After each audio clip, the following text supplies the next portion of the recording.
जी बच्चों, आज बायोलॉजी जीव विज्ञान में कोशिका टॉपिक है। सेल मानव के शरीर में विद्यमान या उपस्थित होने वाली वह गतिविधि है जो जंतु और पादप कोशिकाओं में देखने को मिलती है।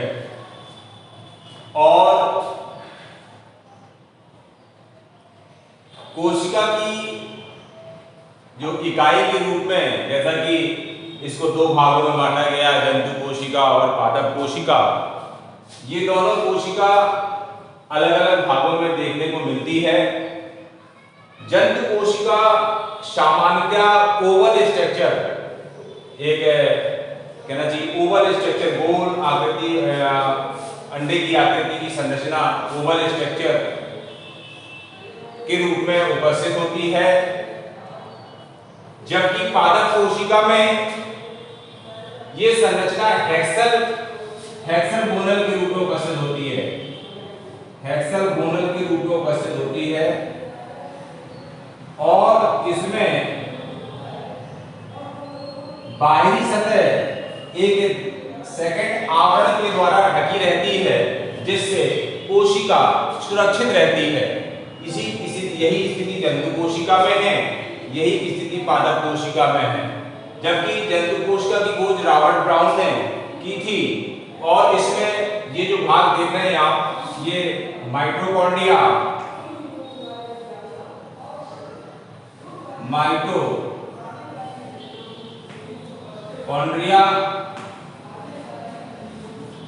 न्यूक्लियस,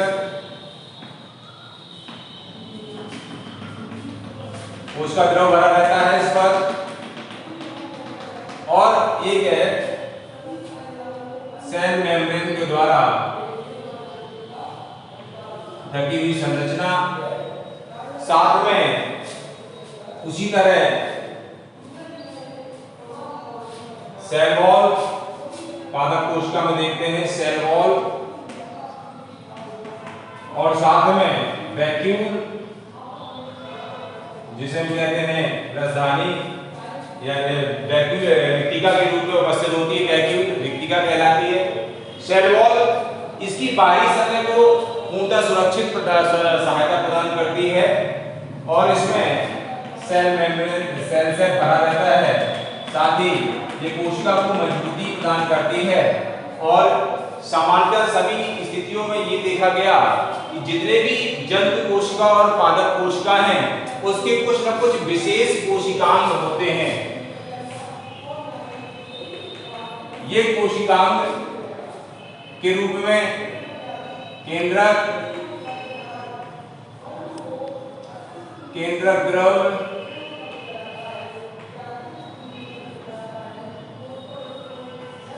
माइटोकॉन्ड्रिया,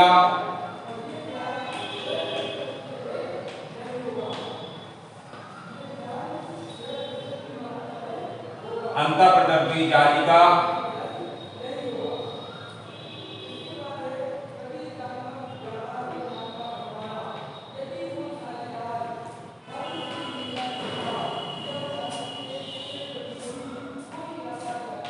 जालिका,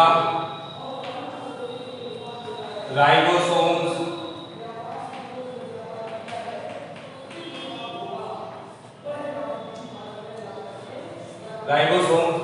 ये विभिन्न प्रकार के कोशिका संरचना के अंतर्गत आते हैं।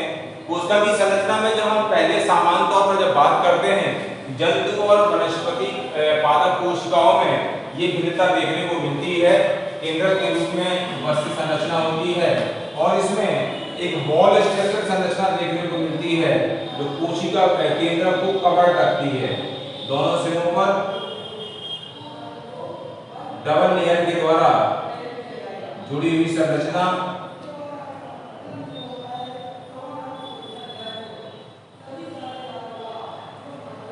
जो केंद्रक को सुचारू रूप से ढके रखती है, मजबूती प्रदान करती है और ये सामान्यतया सुगमता के आधार पर इसको सुनिश्चित स्थान प्रदान करती है।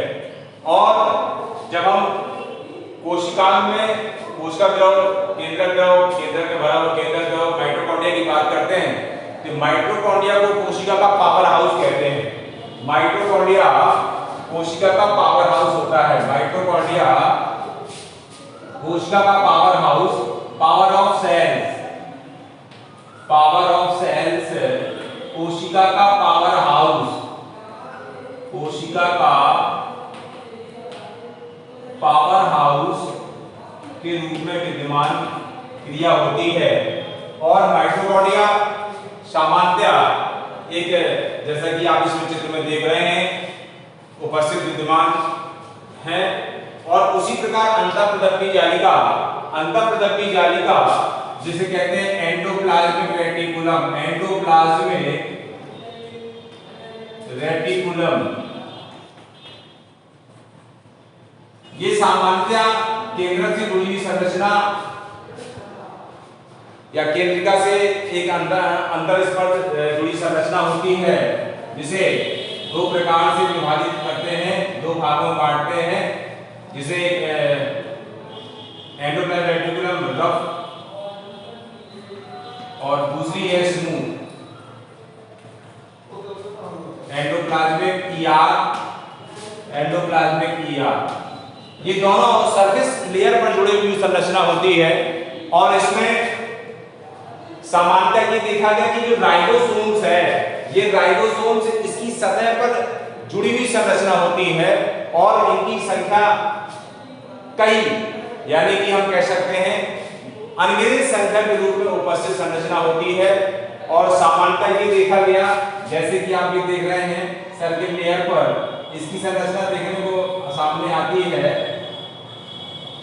कि हम ये कह सकते हैं कि एंडोप्लाज्मिक रेटिकुलम दो प्रकार की, खुरदरी और चिकनी एंडोप्लाज्मिक रेटिकुलम, और राइबोसोम उसकी सतह पर जुड़ी संरचना है।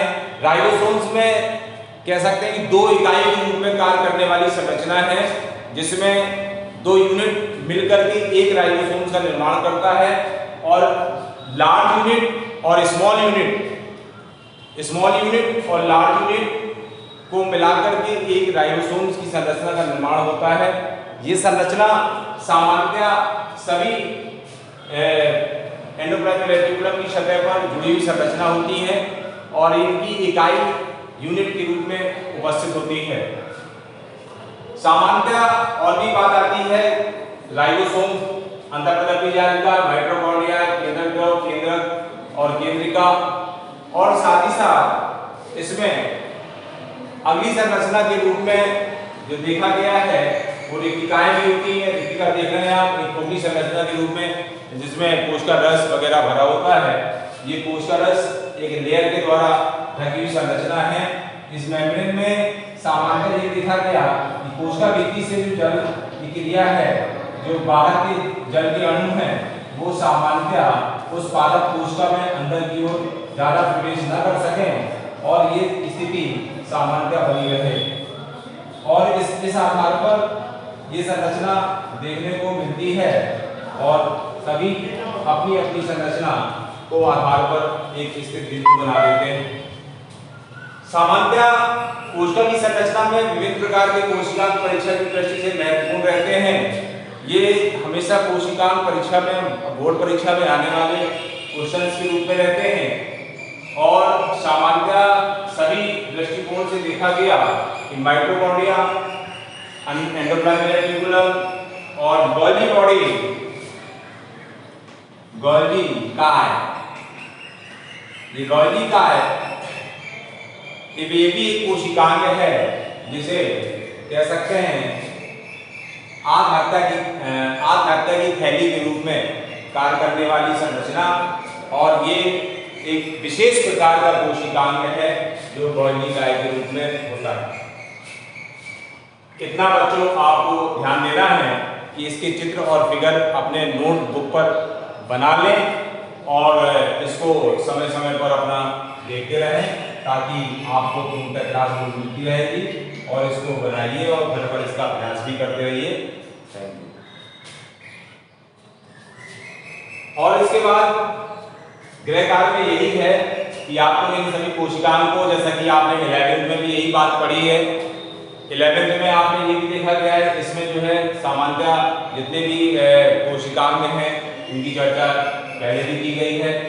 और इसमें आपको वही बात देखनी है कि जो आपने पिछले टर्न पर देखा है और उसको पढ़ना है, उसी किताबों से देख करके चित्रों का अभ्यास करना है। कुछ टॉपिक कॉमन हैं जो आपने पिछले वर्ष भी पढ़े थे, और इसमें जैसा कि कल आपको नेक्स्ट आचार्य ने जो है ईस्ट के बारे में पढ़ाया था, कहना चाहिए बाइनरी फिजन, ईस्ट और अमीबा और आपका जो है यूग्लिना, इनका विखंडन, इनका फिजन बताया था।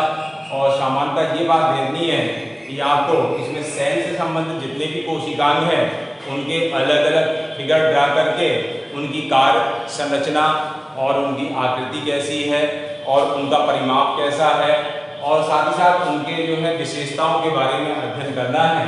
क्योंकि कोशिका एक बहुत बड़ा टॉपिक है जिसमें बहुत सारे कोशिकांग हैं, कोशिकाएं है, राइबोसोम से अंदर की जालिका है, और माइटोकॉन्ड्रिया है, केंद्रक द्रव है, केंद्रक है।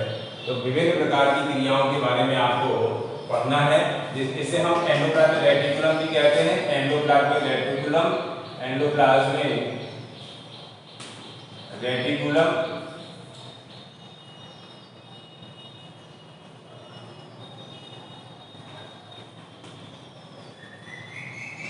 इसके बारे में अध्ययन करना है। और सामान्यतः इसकी संरचना आपको केवल शुरू हुई संरचना के रूप में देखने को मिलेगा, और इतना ही आपको इस लेसन में आप पढ़ना है, और कल इसकी आगे चर्चा करेंगे। Thank you.